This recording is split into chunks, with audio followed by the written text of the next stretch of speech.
All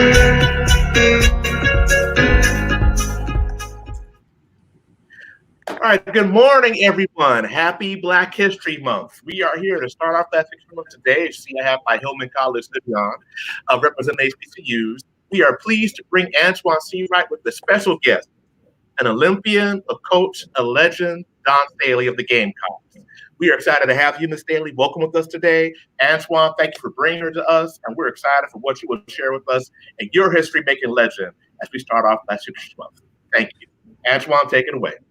Thank you, John Thomas, and welcome to all of you once again who decided to join us for our Christian Recorders Dialogue in a very special month as we celebrate and honor so many sheroes and heroes who have planted so many seeds so generations like us can have so much shade. And I'm just so thankful to be here. As always, please comment in the comment section with your church and your Episcopal district. And if you have any questions, and if we have time, we will certainly get to them, to the well-established protocol of the AME Church from the top to the parking lot. Let me say how thankful I am as a fifth generation AME to be a part of such a wonderful body of believers and worshipers.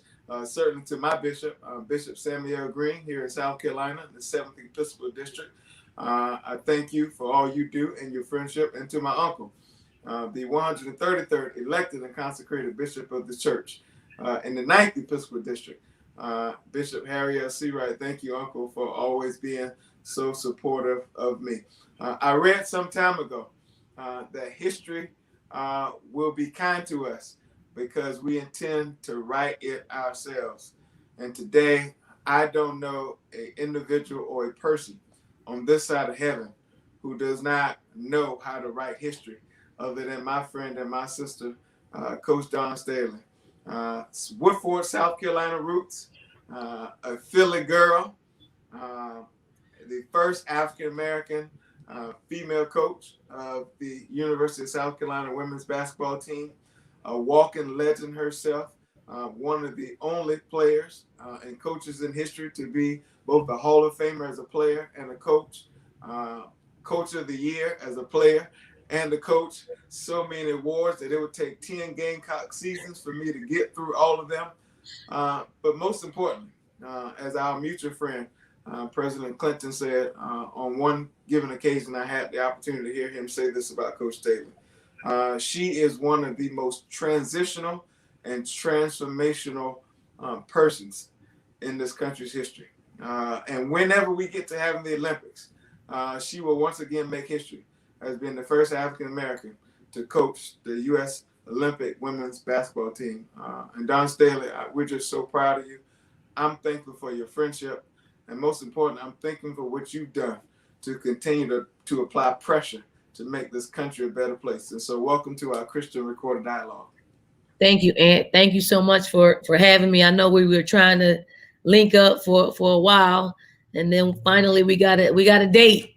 We got a date, and it was today, and it's a great day. I'm looking forward to sharing my story and learning a little bit more about this show, and and also just learning a little bit more about the Lord, because obviously I don't throw my religion in everybody's face, but by the grace of God, my career has been something divine, and it is something that really, it shakes me to my core, though, to know that what I've been able to accomplish. And people can point to a lot of different things. They point to people, they point to occurrences, but what they really need to get down to is the man upstairs. He writes this path. We're just walking in it.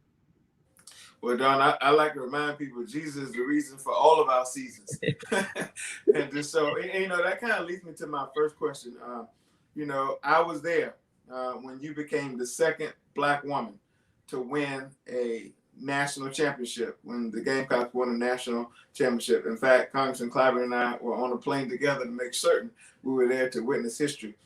And then I heard you talk about before, but can you remind all of us who are listening today, how your faith has played a role in helping shaping who you are and what God has allowed you to become.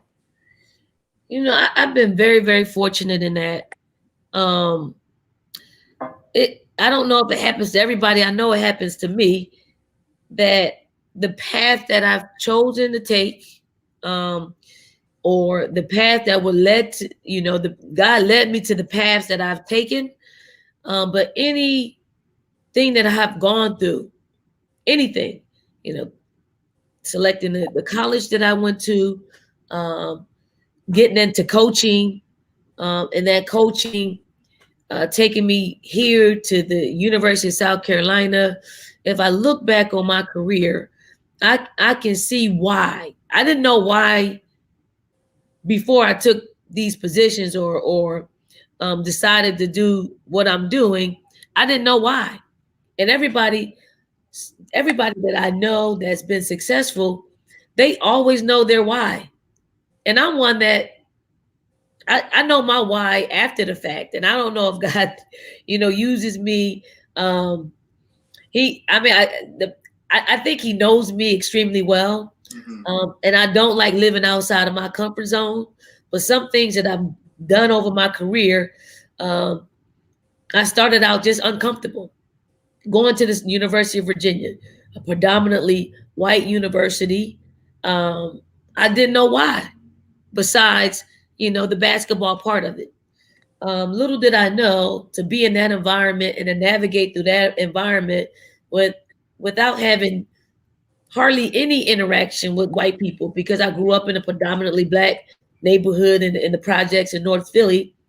What made me think, I was going to be good at Virginia. But as I look back on it, look where I am now. I'm at the University of South Carolina, a predominantly white university, um, in a state in which has a long history of racism. Um, but those experiences at Virginia prepared me to be able to navigate through what I'm navigating through now. And I didn't know, again, I for me personally, I made my decisions based on basketball and what I thought would be great for my, professional career, and what would be great for my personal career in bringing my mother back to her birth state, which is South Carolina. But then we get ourselves into what we are into right now, which is a lot of social injustices around the country.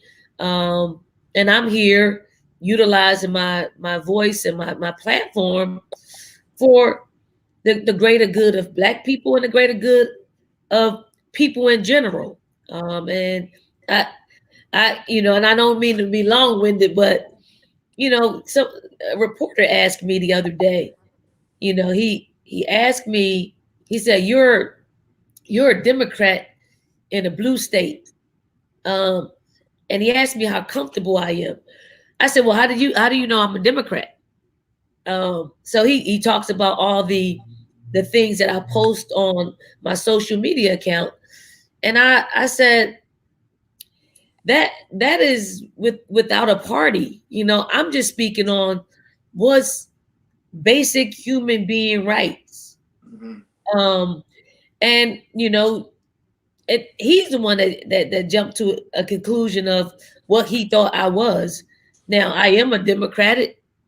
I'm a Democrat. I grew up in a Democratic household. Um, but what I am, I'm grounded in what I believe in, and I'm grounded in what my experiences are. And whether it's a Democratic experience or not, I don't think that has anything to do with what party you associate yourself with.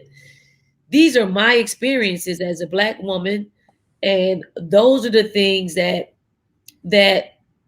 I share, because it's very similar to who I coach, the majority of who I coach, and the majority of people that I feel like have a connection with me in my path. So it's pretty cool to kind of navigate through this life, to learn, to grow, to expound, to culturally. I'm all for that, because I know that people who are of like mind, um, tend to just comfortably live. It's when you run into somebody who's not like-minded. Are you stubborn enough to stick with what you believe in and your own perspective? Or are you open enough to learn and coexist in a world in which we're going to have to do that because everybody's not going to think the same way or live the same way? Don, this is the first day of Black History Month. You are a historical figure yourself. But we all know we stand on the shoulders of so many people, and we've all benefited from the prayers of so many. Just like you shaped so many lives, your life and your experiences have been shaped by other people. Talk to me about how your life has been shaped by so many other transformational figures before you, and what that means for you now to help do that for another generation as people look to you to help shape their lives. Here's where my mother passed away 3 years ago, and I've learned so much from being in her household. She never spared the rod. She ran a tight ship, and she was a very disciplined woman. And everything about her children um, are from the lessons that she taught us, and that's that's physical lessons, spiritual lessons, mental lessons. Um, and she wasn't one that bent for anything that she aired that was in a gray area. So I certainly have to start with her. But Antoine, I've had so many people in my life. I have someone, that a lot of people may not know. Like I like to get down with just regular people. That's right. who who navigate through this world as a regular person. I know, I know, like being in Columbia, South Carolina and having some status, people treat you a little bit differently. Right. And you can get blinded by that.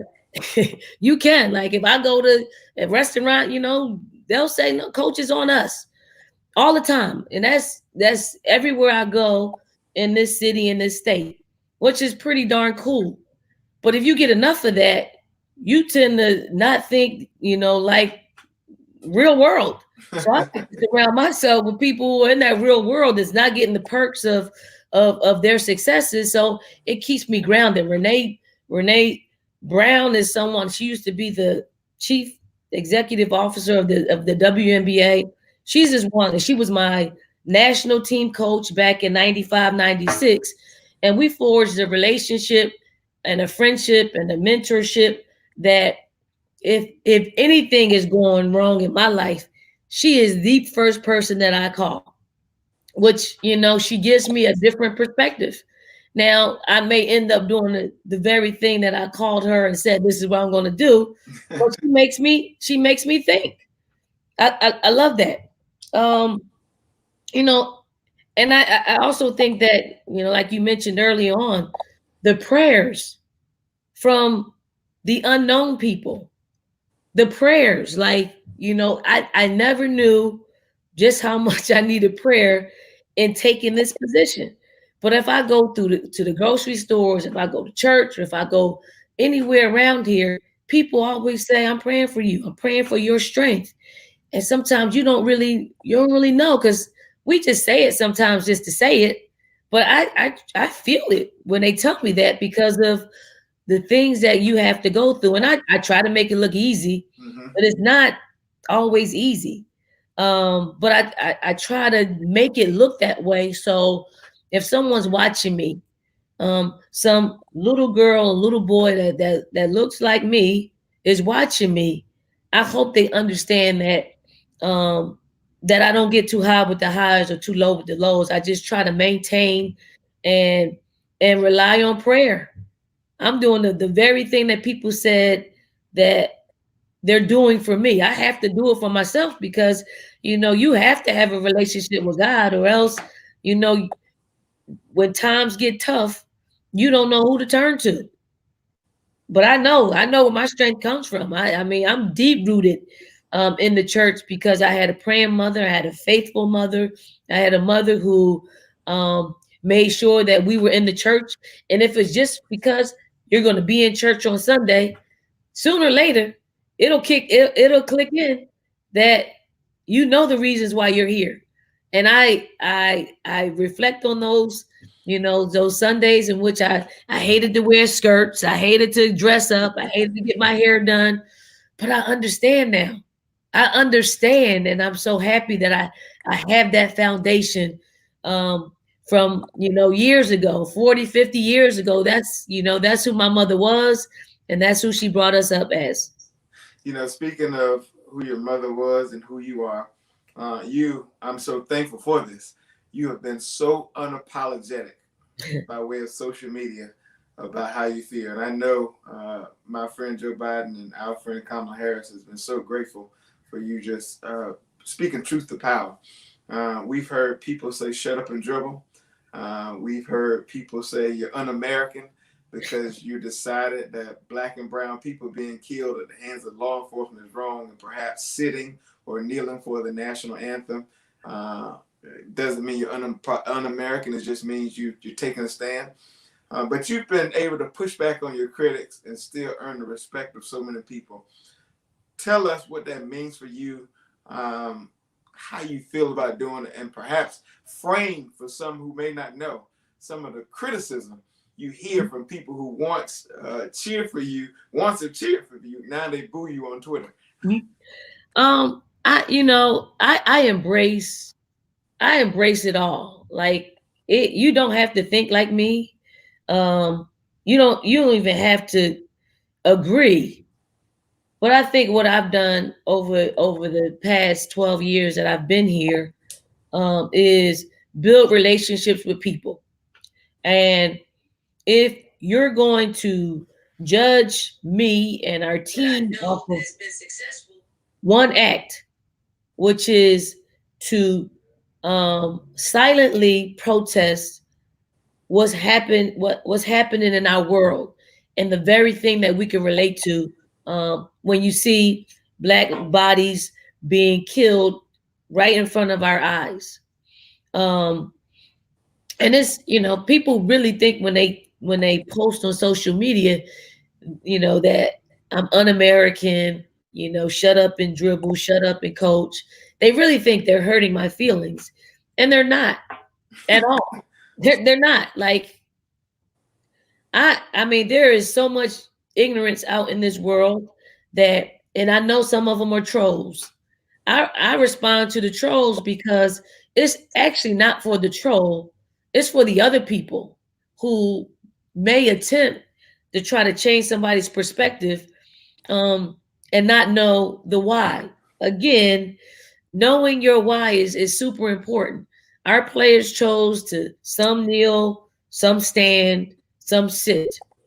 They chose to do that for how they grew up and the experiences their parents had, the experiences they've had in being profiled or being put in a situation where they've been unjustly targeted.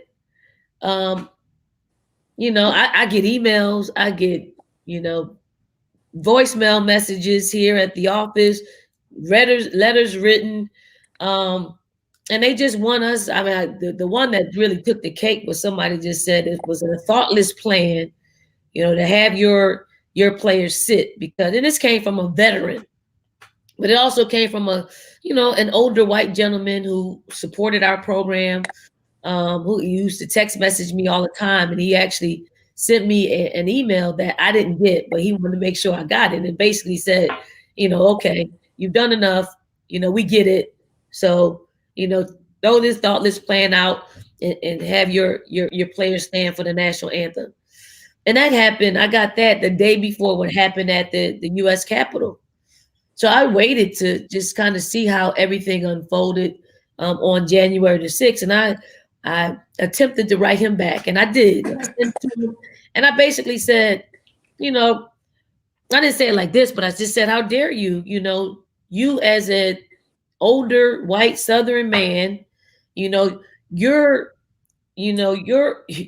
outlook on life and the way that you've been treated in this world is a lot different than my 18 to 22-year-old players and their parents. So how dare you, the audacity for you to just say stop and do that? And I said, I did bring up what was happening at the state capitol, and I said, now, how do you feel about that type of protest? And who was doing it? I said, do you condemn those actions just as strongly as you're condemning our players? And Antoine, the answer that I got, it was a short response, and it was basically, he said, well, everybody needs, room for improvement. I mean, that was it. No, I don't condemn it. No, I don't this. And, this is not a military thing that our players are doing. We respect the military. We, we have the utmost respect for the people that have sacrificed for us to be able to exercise our First Amendment rights. But there were a lot of military people that went up into the U.S. Capitol. Oh yeah. A lot. Oh yeah. A lot. So for a veteran like himself to not condemn that speaks volumes. So you don't have a leg to stand on to say that if you're not going to, if you're not going to treat every incident the same way, if it's the same type of action, not the same type of action. It's a very different action for what our players are doing and what took place. So if you can't condemn that, then you're wrong. I mean, it's very wrong. So I can't wait to see him, to look in his eyes and to have a really strong conversation, not through text messaging, but we need to sit down and have these uncomfortable conversations, because you can't have double standards. Wrong is wrong. Like what happened in the summer and the looting and, the violent protesting, that's wrong. I condemn that. What happened at the U.S. Capitol, wrong. So let's, and I've never shied away from saying that, but we do have to, there's got to be change. It's got to be change right here today. And we can't let people off the hook by just ignoring it. We got to sit down and talk and have, uncomfortable conversations like we're having. We're living through an interesting time in this country, but also in the sports world. And I haven't told you this yet, but CBS wants me to do a sit down with you to have this conversation soon. So I'll be in contact with you to do it. But we're living through an interesting time. Let me just say that. Let me just say this, Antoine, because we need a platform. I would love to bring on a couple of our players, and I would love to bring on people who just, despise the fact that what our players are doing. It is that kind of conversation that I want to have. Now, we may not leave that segment all agreeing, but we certainly can find a space for us to have conversation that may lead to something very special, and that we can coexist, although we think differently. Well, just trust when I tell you, I'm going to be calling you for this conversation very soon. But Dawn, when I see you and I see you doing what you do outside of the coaching arena, it reminds me of the Wilma Rudolphs and the Muhammad Ali's, the Hank Aaron's and Jackie Robins, who really were unapologetic about social activity. Some athletes we went from social activity and social injustice, speaking out, to what I would call social services, doing camps, showing up at hospitals. And now we've transitioned back to the days of the Wilma Rudolphs, the Muhammad Ali's, and others, where you got LeBron setting up When We All Vote. And Lord knows his organization made a difference. You have you doing what you're doing. You have the WNBA speaking out against one of their owners the way they did. Asia Wilson, so many others who are doing what they do. Talk about why it's important for you all with the sports platform to maybe adopt the principles and thinking of those who come before you, and how that made a difference, and how you can do what you do now to make a difference. Well, I mean, it's pretty cool what us in the sports world have been able to do over the past few months, just impacting local elections and national elections the way that we have. The notion of shut up and dribble or coach, just coach and not get political. Politicians um, impact our lives on a daily basis, whether we're in the sports world or not. So I just think it's only right. And athletes and coaches speaking out, it's that we take a side. Yeah, we took a side. Right. And we took a side for what we felt was right. It wasn't against any one individual. Maybe the WNBA players had an individual that they were working against. But for the most part, we took a side on what is humanly right. Not, red or blue. It is what is the right thing to do for um, a set of people who have been shunned, a set of people that who's had a hard time being able to be successful at the rate of anybody else, any other race. So we are standing on the shoulders of Muhammad Ali and Wilma Rudolph and all those activists that fought for equal rights. And it's a beautiful thing. And we're not going anywhere. We're not going anywhere.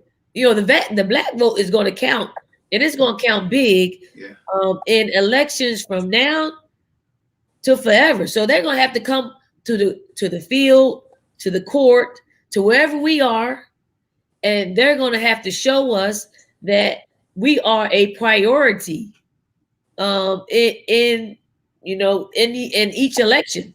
So super proud. I can't wait to see what the future holds for us and how we're going to change how these elected officials view us. No, I appreciate you saying that. Speaking of viewing and speaking of priorities and speaking of impact, I love what you've done through Inner Soul. Inner Soul has been, I think, something that the world needs to know more about. And you're making a difference. You're making a difference on the court. You're making a difference with your social engagement activities, but also through your foundation. Give us the 50,000 foot version of how Inner Soul came about, what you're doing, and for those who may be listening, there could be someone who wants to help. Yep. This is cool. I mean, this Inner Soul was birthed through a conversation I had with one of our partners. Angela O'Neill is a partner, but the other partner, Renee McCall, we were just on the phone and we were just talking about cleaning out our closets. And she was like, I got these new shoes I'm just going to throw away. And I was just thinking about throw away. And then I reflected on like me as a young person growing up in the projects. I really didn't care what I looked like from my ankles up. As long as I had a cool, nice new pair of sneakers on my feet, I was good. And I just thought, if I felt that way as a young child, and I probably still feel that way now as an adult, how would it feel to bestow some new sneakers to children who are in need or homeless children? And that got our wheels spinning. And then you dive into, where homelessness is in this state. I did not know how prevalent homelessness is in the state of South Carolina. And when I did, I'm just like, oh, we have to pounce on this to make sure that we create programming that will get a new pair of sneakers to those who are in need. And then from that, Educate My Soul was birthed from that. And what we do is we go into elementary schools and we create these inter-classroom competitions between second, third, fourth, and fifth graders, because here in South Carolina, there's a math test that you have to complete in order for you to advance to the next grade. So what we do is we created this curriculum of and these variables, homework, attendance, school attendance, reading, physical fitness, these are variables that we measure with competitions between all the second grades, all of third grades, all of fourth grade, all of fifth grades in different schools. Now we're not, financially stable enough to go statewide, but we are able to pinpoint 4 or 5 elementary schools, and we work directly with the principals and the teachers and the parents, and make this part of a curriculum that that is only going to benefit them. And Antoine, when I tell you, when this when kids were in school, when we used to go and have the assembly and bestow these shoes on those 4 classrooms, while all the other I don't like to say this, but I'm old school. All the other losers, the classes that lost, they see that class that won get. I'm talking Kobe's, Jordans, you name it. We give nice sneakers. When they see that, it ups the ante and makes them want to compete even more for the next grading period. So we do this for 4 grading periods, and it's an awesome program that I hope to make it statewide, because the homelessness is prevalent all across this state. So we've been in contact with social workers, nurses, and I can proudly say that we've probably given away over 60,000 pairs of sneakers throughout this state since our existence. Wow. Wow. Dawn, you're doing a lot, and you continue to do a lot. My client, your friend, Leon Lott, has made you a special deputy. You're a coach, you run a foundation, you do speaking, you do so many things. There you go. You do so many things. But Dawn, I got to ask you, what does Dawn Staley want to be when she grows up? Wow. I mean, I want to continue to be a dream merchant for young people. Like, really, I got everything that I need out of my career. I'm completely satisfied with what I've been able to accomplish. I want to give that to other people. I want to help young people find their niche in life, whether that's in sports or whether that's in any other profession.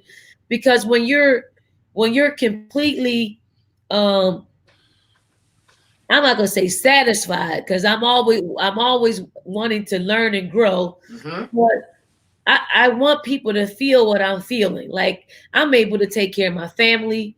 I'm able to take care of my friends. I'm in a position to do that, and I am so giving. When you're able to do that and be around people that you absolutely love, it's a wonderful place, a cool place. Everybody else should get there. You should absolutely love what you do. If you don't, it's hard waking up. It's hard putting on your shoes. It's hard putting on your clothes and going to a place that you dread. I want people to find what they're passionate about. And when you're passionate about something, you'll be passionate about helping other people get to where you are. And that's what I want to be when I grow up. Dawn, you're a winner in so many ways, in shape or form, but you've also experienced loss. I know you lost a mentor and a friend, and Coach Cheney, earlier last week sometime. I know your sister and my friend Tracy went through a tumultuous life experience. Thank God she's okay. You've won games and you've lost games. As someone who's at the top of the matrix, talk about what it means to deal with pain, loss, and adversity. Because as you said, you hurt and you go through life experiences just like other people. But we don't always feel that. When you see Dawn say it, sometimes I just wonder. I'm like, is she human? Because I never see you get rattled or bothered by anything. So just talk about adversity and loss and challenges and some of the stuff you've had to go through, and how you've been able to, as we say in yoga, make adjustments to stay at the top of the game. It's when you're able to deal with any kind of strife that occurs to you or occurs in your life, you can do one or two things. I mean, you can, wallow, in sorrow, or you can approach it a different way and just say, exhale and let's deal with it. When my sister was diagnosed with leukemia, um, I mean, it rocked our family. It rocked our family. But let me let me just say this: the way she said, "This is what I'm glad I know what's wrong with me." That's what she said. I'm glad I know, because she didn't know for a few months. And then when she found out, she was like, "Okay, I know what's wrong. This is what I need to do." And then and I activated. I'm like, "Okay, I need to find the best. I need to find the best." That's what I honestly. And I don't really like asking people for anything, but I had to I had to cast a wide net. I called I called Coach K. I called General Dempsey. I called I called my doctor that I have in the Cleveland Clinic. I called on everybody that had an in with anybody that had anything to do with cancer and leukemia in particular. And I was unafraid. Like, usually I'm hesitant, but then I'm like, "You got Coach K's number? Let me get it." So I called him. Let me. And Antoine, I talked to probably all the doctors that dealt with that all the doctors that deal with leukemia, from MD Anderson to UNC to Duke, all of them, and Cleveland Clinic, and basically, and I was name dropping. I said, "Yep, I talked to this doctor at this place, this doctor." I was my sister's advocate, because you absolutely have to be that. And when you start name dropping, and they know that you're dealing with the very best in the field, they have a different type of conversation with you. And I was super happy that we were able to do that. We decided Duke was the place to be. It was close. It worked out perfectly. And everybody that every step of the stage, that my sister, wherever she was, she kept a pretty good attitude about it, and she put me at rest to know that she got this. Did it rock her some? Absolutely. But I told her that if it rocks you, just go with it for that moment and then snap out of it. And she's been super cool ever since. All the doctors here at South Carolina were just tremendous. Um, Losing Coach Cheney, it hits you a little bit differently, because he's the one that I do as a coach. I called on throughout my 21 years of coaching. He was the one.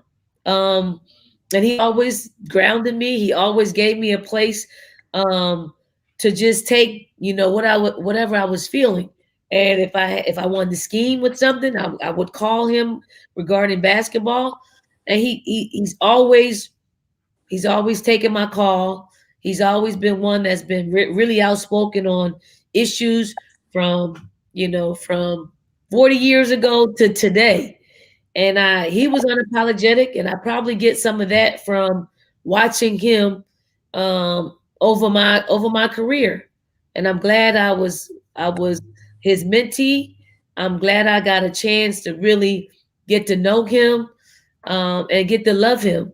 And his legacy will live on through me, and so many other people that he touched. So it's cool. Life can throw a curveball at you. You got to be able to use the very things that allow me to be successful in this sport, in this world, are the same things that you utilize to deal with stress, or mourning, or something that will rock you. So yeah, but I do take time to mourn and to cry, and then I have to snap out of it, because if you stay there too long, it starts dictating. It dictates your life, and I want to be the one that controls that, so I can be of strength to the people that are around me. That's my last question, because I know you got stuff to do. You're a Black woman living in perhaps some of the most consequential times in our nation's history. I think sometimes people forget that America is still a very young country. And so we're still figuring it out as we go, as we work towards a more perfect union. but the American experience has been shaped by Black experiences. As a Black woman, what advice would you give to younger Black women and men who are living through the same times you are, and how do they need to recalibrate to making sure they're set up to be successful, like a Dawn Staley and so many others that you are surrounded by who are doing well? I mean, that's hard though. It really is hard. But here's how I handle things. And here's, when I talk to our players, when I talk to young people, when I talk to old people, everyone has a moral, like, internal compass. Mine is this: when something doesn't look, sound, or feel right. And if something doesn't, because you get that, if you hear something that doesn't really quite sound right, or if you see something that doesn't quite look right, you have to act on it. Here's why: because if you don't, you're the one that's going to have to live with that for the rest of your life. So for me, I just try to follow that moral internal compass to deal with things. And not in a hostile way. You deal with them by talking to people, and you treating people like a human being, like you want to be treated. And I think that in itself, it settles you. It gives you a space in which you're able to problem solve or deal with what it is that doesn't feel right. And also it works the same way with when you see something that was right. You tell that person, that thank you for doing this, thank you for doing what's right. And I think that is kind of my guide to having a place in which I feel good. I you know I I utilize my platform because of how I feel inside, good and bad, and let people judge you on that, not on any one particular thing. So I think I hope someone is able to utilize that particular strategy when it comes to living your life, because I found it very successful in mine. Dawn Staley, the GOAT herself, my friend, my sister, Hall of Famer, all those things, literally a living legend and icon. Dawn, I've had the opportunity to sit down with a lot of people and have so many dialogues, but I cannot tell you how excited I was. But my mother was probably more excited about this conversation. I just so appreciate what you do, and I can't wait to have the sit down with you for CBS, so the world can just get a deeper dive about some of your thinking both on and off the court. So to all of you who've tuned in today, please stay tuned for more dialogues in February as we celebrate Black History Month. Of course, support the Christian Recorder by buying a subscription at $36 per year. You can do that at www.thechristianrecorder.com. Support the AME Church Publishing House for your church and school worship needs. Visit amepublishing.com. The devotional, as published by the Christian Recorder Department, is available at ameced.com. And John Thomas, thank you as always for your friendship and the entire Christian Recorder team. And again, to my friend and my sister, Coach Dawn Staley, we're just so honored to have you on the Christian Recorder. Please keep doing what you're doing. As John Lewis would say, please keep getting in the way, causing good trouble and necessary trouble. I'll see you all next time.